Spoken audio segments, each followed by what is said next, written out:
ನಮಸ್ತೆ ಸ್ನೇಹಿತರೆ, ಎಲ್ಲರಿಗೂ ನನ್ನ ಮುನ್ನ ಲಾಗ್ಸ್ಗೆ ಸ್ವಾಗತ. ನಾನು ಪ್ರಭಾ ದಿನೇಶ್ ಮಾತಾಡ್ತಿರೋದು. ನಾನಿವತ್ತು ಉದ್ದಿನ ವಡೆ ಮಾಡ್ತಾಯಿದ್ದೀನಿ. ಮೊದಲಿಗೆ ನಾನು ಒಂದು 300 ಗ್ರಾಮ್ ಉದ್ದಿನ ಕಾಳನ್ನ ಉಂಡೆ ಕಾಳು ತೊಗೊಂಡು ಚೆನ್ನಾಗಿ ತೊಳೆದು ಸೋಸಿ ಇದನ್ನು ನೆನೆ ಹಾಕ್ತಾಯಿದ್ದೀನಿ. ಇದು ಒಂದು 45 ನಿಮಿಷ ನೆಂದರೆ ಸಾಕಿದು.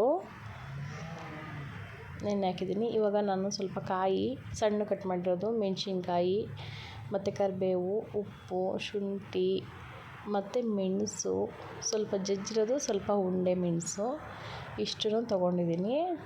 ಈಗ ನಾನು ಉದ್ದಿನ ಕಾಳನ್ನ ಜಾರ್ಗೆ ಹಾಕ್ಕೊಂಡು ಈಗ ನೆಂದಿದೆ. ಇದು ಉದ್ದಿನ ಕಾಳು 45 ನಿಮಿಷ ಆಗಿದೆ. ಜಾರ್ಗೆ ಹಾಕ್ಕೊಂಡು ನುಣ್ಣಗೆ ಪೇಸ್ಟ್ ಮಾಡ್ತಾಯಿದ್ದೀನಿ. ತುಂಬ ಹೊತ್ತು ನೆನೆಸ್ಬಾರ್ದು, ತುಂಬ ಕಮ್ಮಿನೂ ನೆನೆಸ್ಬಾರ್ದು. ಒಂದು 45 ನಿಮಿಷ ನೆನೆಸಿದ್ರೆ ಸಾಕಾಗುತ್ತೆ. ಇವಾಗ ಆಗಿದೆ, ಇದು ರುಬ್ಬಿದ್ದೀನಿ. ಇದಕ್ಕೆ ನಾನು 2 ಸ್ಪೂನು, 1.5 2 ಸ್ಪೂನ್ ಅಕ್ಕಿ ಹಿಟ್ಟಂತ ಹಾಕ್ತಾಯಿದ್ದೀನಿ. ಯಾಕೆ ಅಂದರೆ ಇದು ಕ್ರಿಸ್ಪಿ ಬರುತ್ತೆ, ಅದಕ್ಕೋಸ್ಕರ. ಈಗ ನಾನು ಇಲ್ಲಿ ಏನು ಕಟ್ ಮಾಡಿ ಇಟ್ಟಿದ್ದೀನಿ, ಶುಂಠಿ, ಕಾಯಿ, ಮೆಣಸು ಮತ್ತು ಕರಿಬೇವು, ಮೆಣಸಿನ್ಕಾಯಿ ಎಲ್ಲ ತೊಳೆದು ನೀಟಾಗಿ ಕಟ್ ಮಾಡಿ ಇಟ್ಟಿದ್ದೀನಿ ಸಣ್ಣದಾಗೆ.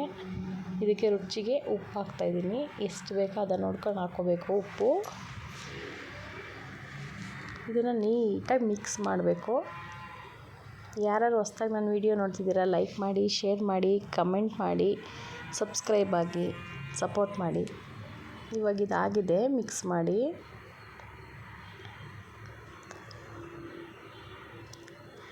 ಈಗ ನಾನು ಒಂದು ಸ್ಟವ್ ಹಚ್ಚಿ ಬಾಣಲಿ ಇಡ್ತಾಯಿದ್ದೀನಿ. ಅದಕ್ಕೆ ಒಂದು ಅರ್ಧ ಲೀಟ್ರಷ್ಟು ಎಣ್ಣೆ ಹಾಕಿದ್ದೀನಿ.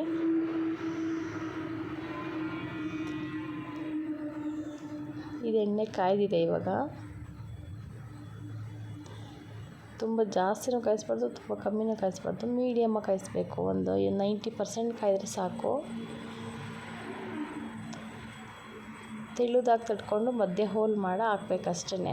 ತುಂಬ ಈಸಿ ಮೆಥಡು, ತುಂಬ ಟೇಸ್ಟಿಯಾಗಿರುತ್ತೆ. ಇಡ್ಲಿ ಜೊತೆಗಂತೂ ಸೂಪರಾಗಿರುತ್ತೆ.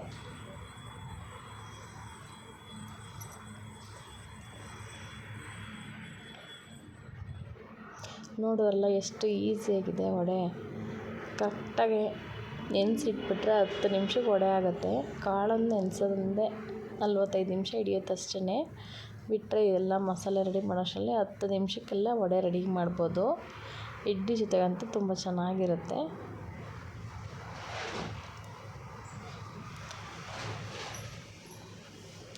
ಇದಾಗಿದೆ. ಒಂದು 2ರಿಂದ 3 ನಿಮಿಷ ಬೇಯಿಸಿದ್ರೆ ಸಾಕು. ಜಾಸ್ತಿ ಏನು ಬೇಯುವಾಗಿಲ್ಲ, ಬೆಂದಿರುತ್ತೆ.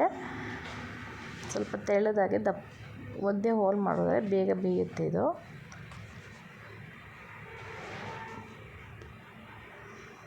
ಅಕ್ಕಿ ಹಿಟ್ಟು ಹಾಕೋದ್ರಿಂದ ಎಣ್ಣೆ ಜಾಸ್ತಿ ಕುಡಿಯೋಲ್ಲ ಮತ್ತು ಕ್ರಿಸ್ಪಿಯಾಗೂ ಬರುತ್ತೆ ಅಂತ ಒಂದು ಸ್ವಲ್ಪ ಅಕ್ಕಿ ಹಿಟ್ಟು ಯೂಸ್ ಮಾಡೋದಷ್ಟೇ.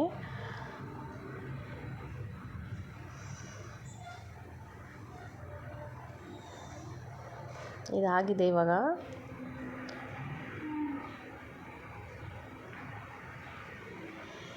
ಇದ್ರ ಜೊತೆಗೆ ಕಡಲೆಕಾಯಿ ಹಾಕಿ ಚಟ್ನಿ ಮಾಡಿಕೊಂಡ್ರೆ ಮಾತ್ರ ಮಸ್ತ್ ಇರುತ್ತೆ. ತಿನ್ನೋದಕ್ಕೆ ಮಾತ್ರ ಚೆನ್ನಾಗಿರುತ್ತೆ. ನೀವು ಒಂದು ಸಲ ಟ್ರೈ ಮಾಡಿ ಇದನ್ನು. ನೋಡಿದ್ರಲ್ಲ, ತುಂಬ ಚೆನ್ನಾಗಿದೆ. ಈಸಿ ರೆಸಿಪಿ, ತುಂಬ ಟೇಸ್ಟಿಯಾಗಿರುತ್ತೆ. ಇಡ್ಲಿ, ಚಟ್ನಿ, ಸಾಂಬಾರು ಜೊತೆ ಅಂತೂ ಸಖತ್ತಾಗಿರುತ್ತೆ. ನೀವು ಒಂದು ಸಲ ಮಾಡಿ ನೋಡಿ, ಟೇಸ್ಟ್ ಹೇಗಿದೆ ಅಂತ ಕಮೆಂಟ್ ಮಾಡಿ. ವಿಡಿಯೋ ನೋಡಿದ್ದಕ್ಕಾಗಿ ಧನ್ಯವಾದಗಳು ಸ್ನೇಹಿತರೆ.